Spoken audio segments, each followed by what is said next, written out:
When you've known someone since he was 11, you'd think you would notice the changes in his personality. But that isn't always the case. Looking back now, it's easy to see. My husband was a 28-year member of the RCMP. Much of that time was spent as a forensic identification officer, living in a remote part of Canada. He was on call 24/7 and dealt with every suspicious or criminal death and every major personal crime. After dealing with over 500 dead bodies over the years, it's no wonder he began to change. The thing is, I didn't really notice those changes, as they were so subtle and occurred over years. What I really didn't notice was how the changes in him were creating changes in me. It's like putting a pebble in your pocket. You put one pebble in, and you don't notice the weight.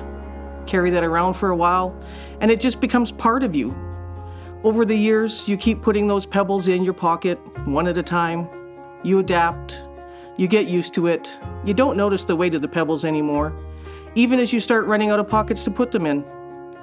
We didn't notice the subtle changes. We became accustomed to them. It just became part of who he was, who I was, who we were as a family. OCD, anxiety, depression, and secondary traumatic stress became a part of life from living with his PTSD. It wasn't until Jim died that I began to empty my pockets of those pebbles and was finally able to understand the full weight of what I was carrying around. I could look back over the last 30+ years and see how I had changed, see how I had lost myself in those changes. It just became easier to agree, to not stand my ground, to ignore or maybe just endure the hurtful comments and double standards, to give in to what he wanted. Towards the end, we didn't even go out anymore. To him, everyone was guilty of something. Now, I'm working on taking my life back.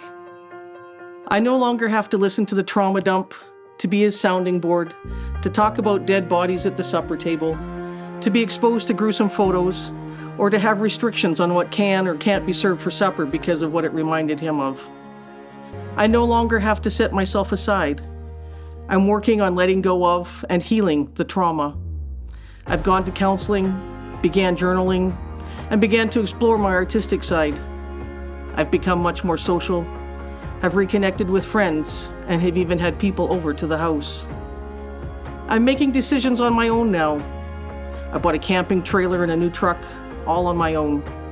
I've decided to move 2,000 kilometers away, bought a new house by myself, because it's what I need to do. It was scary, yet an empowering decision. I'm working on finding out who I am. I'm putting myself first and doing what I need to do. I'm focusing on what makes me happy and brings me peace.